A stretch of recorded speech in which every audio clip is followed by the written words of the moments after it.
Balita naman sa ibayong dagat, dalawang panibagong kaso ng polio na itala sa Nigeria at US Drug Enforcement Administration nanindigang walang mabuting may dudulot ang paggamit ng marijuana. Si Joan Mercado sa detalye. Naghahanda na ang mga health official ng Nigeria para sa isasagawa nilang malawakang polio vaccination campaign. Ito'y matapos makapagtala ng dalawang panibagong kaso ng naturang virus sa bansa.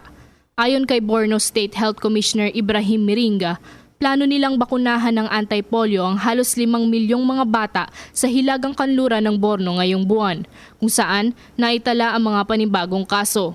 Ani Miringa, sa ngayon nagsimula ng mamigay ng polio vaccines ang militar sa iba't ibang bahagi ng naturang estado. Tiniyak naman ni Nigeria Health Minister Isaac Adewole sa kanilang mga mamamayan na gagawin nila ang lahat ng kanilang makakaya para tuluyan ng maalis ang naturang virus sa kanilang lugar. Ang polio ay isang viral disease na karaniwang nakakaapekto sa mga bata at maaaring maging sanhi ng permanenteng pagkalumpo. Kumakalat ito sa pamamagitan ng pag-inom ng maduming tubig at pagkakaroon ng maduming pangangatawan. Samantala, nanindigan ng US Drug Enforcement Administration na walang benepisyong medikal at mananatili sa listahan ng dangerous drugs ang marijuana. Sinabi ito ng DEA matapos hilingin ng dating governor ng California na muling suriin ang klasifikasyon ng marijuana kung saan legal nang ginagamit sa 25 estado at distrito sa Colombia. Ngunit ayon sa DEA, mataas ang potensyal na magamit lamang ito sa pang-aabuso. Hindi rin ito ginagamit bilang gamot sa Estados Unidos dahil hindi ito ligtas gamitin kahit pa ito'y may medical supervision. Giit ng DEA, mananatiling ilegal sa ilalim ng federal law ang marijuana. Para sa PTV News, Ann Mercado. Unti-unti namang nakilala ang isang Pinoy sa Amerika na nagpamalas ng kakaibang kawang gawa. Ito'y dahil maliban sa pagiging isang celebrity hairstylist, ginamit din niya ang kanyang talento sa paggugupit para makatulong sa mga homeless person. Kilalanin natin siya sa ulat ni Jeng Margarejo. Isa na namang Pinoy ang ipinagmamalaki ng bansa, hindi lamang sa kanyang taglay na talento sa paggupit, kundi dahil na rin sa kanyang mabuting puso. Ito'y si Mark Bustos. Lumaki sa Amerika pero ang mga magulang ay Pilipino.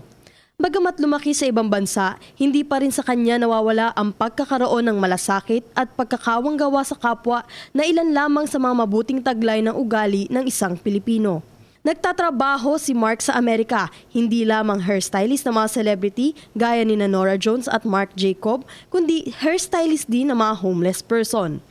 Tuwing weekdays, nagtatrabaho siya sa 3 Square Studio Salon sa Chelsea, New York, kung saan pinagbabayad niya ang kanyang mga kliyente ng $150. Kapag linggo naman, umiikot siya sa bawat lansangan para gupitan ng mga homeless person ng walang bayad. Ayon kay Bustos, nagsimula ang magandang layunin niyang ito noong isinama siya ng kanyang mga magulang para bumisita sa Pilipinas. Dito siya namulat sa kahirapang tinatamasa ng bansa.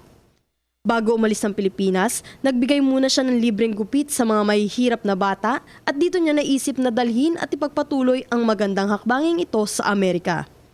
Sa kanyang Instagram account, gamit ang hashtag #BeAwesomeToSomebody, hindi lamang ipinakita ni Bustos ang kanyang mga nagawa, kundi ibinahagi niya rin dito ang kwento ng buhay ng mga homeless person. Nang dahil sa simpleng paraang ito ni Bustos, hindi lamang ito naging daan sa mga homeless person para magkaroon muli ng tiwala sa sarili, kundi naging daan din ito para sa kanilang bagong simula. Para sa PTV News, Jeng Margarejo. Ako po si Cathy San Gabriel. Subscribe na sa PTV YouTube channel. I-click lang po ang subscribe button.